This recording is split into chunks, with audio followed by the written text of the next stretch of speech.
All right, today we are diving deep into the absolutely mind-bending world of one of history's greatest mystics, the Sufi master Ibn Arabi. Seriously, his vision of reality is one of the most incredible and complex ever imagined, and we're going to try and unpack it together. So let's start with a massive question, one that people have wrestled with for, well, forever. When you look around at everything, the stars, the rocks, animals, other people, are you seeing a gazillion separate, disconnected things? Or is it possible that all of it, at some deep, fundamental level, is actually just one thing? Well, Ibn Arabi's answer is both radical and honestly beautiful. He says, no, it's not a multitude of things. There is only one, a single, all-encompassing reality. He uses this amazing metaphor of a vast, infinite ocean of being. And every single thing we see and experience, you, me, the chair you're sitting on, is just a temporary form, like a wave rising and falling on the surface of that one single ocean. To really get our heads around this, we've got to break it down. So here's our plan.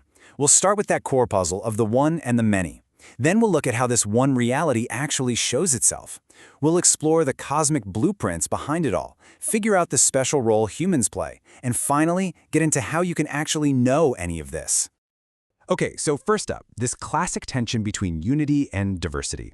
If everything is fundamentally one single reality, how on earth do we end up with the endless, incredible variety we see every single day? The fancy term for Ibn Arabi's big idea is wahdat al-wujud, which translates to the unity of being. And what it means is that everything that exists, literally everything, is just a different flavor of one single existence. The difference between you and me and a distant galaxy isn't a difference in what we are fundamentally, it's just a difference in our form. We are all just expressions of the exact same being. But that, of course, brings up the next big question, right? If being is just one big unified thing, why doesn't it just stay that way? Why go through all the trouble of this spectacular, complicated, diverse universe? Why would the one ever appear as the many? And the answer to that is this amazing concept called tajalli. It means divine self-disclosure, or unveiling. See, for Ibn Arabi, the universe wasn't created out of nothing. Instead, the one reality wanted to be known. It's like a hidden treasure that wants to be seen.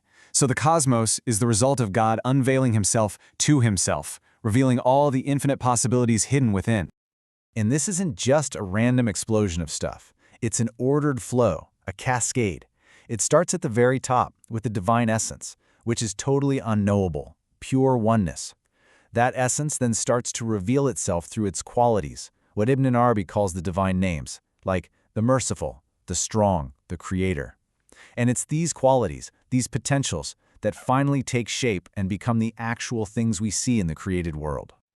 So, okay, if the world is a manifestation of these divine qualities, what decides the specific shapes? Why does one thing become a tree and another a person? What's the pattern here? This brings us to a super important, if a little tricky, idea. The al-ayan al-thabita, or the permanent archetypes. The best way to think about these is as eternal, uncreated blueprints for every single thing that could possibly exist. They exist forever inside God's knowledge, but, and this is key, they don't exist in the outside world. They're pure potential, like a perfect idea waiting for an artist to bring it to life. And this chart really nails the difference. Look, the archetype of you has always existed in God's knowledge. It's permanent, it's unchanging. But the actual you, the one listening to this right now, exists in the external world, and you're temporary and always changing. The archetype is the potential. The created being is that potential made real. So where do these blueprints come from? Well, each one is a direct reflection of one or more of those divine names we mentioned. The archetype of a really generous person? That's a reflection of God's name, Al-Karim, the generous. A huge, mighty mountain? That's a reflection of Al-Jalil, the majestic. So all the crazy diversity we see in the world is really just a reflection of the infinite diversity of God's own qualities. Which brings us to a really special place in this whole cosmic drama. Us, humanity. Because in this grand system, we aren't just another creation. We're meant to be creation's great mirror. Ibn Arabi calls the human being a microcosm. What that means is that each one of us is like a miniature universe. We contain within us a reflection of every single level of reality, from the highest spiritual planes down to the densest physical matter. We are the one place in all of creation where all the different cosmic threads come together. And here's the crucial point. It's about potential. The goal of the spiritual path is to become the insan al-kamel, the perfect or fully realized human. This isn't a specific person in history. It's a state of being. It's the state of becoming a perfectly polished mirror, so clear and so vast that it can reflect all of the divine names and attributes in perfect balance. And in doing that, you actually fulfill the whole purpose of creation, for the one to see itself completely. To even begin that journey of polishing the mirror, we have to look at our inner toolkit. Ibn Arabi gives us this incredible map of the soul. There's the nafs, which is our everyday self, the ego.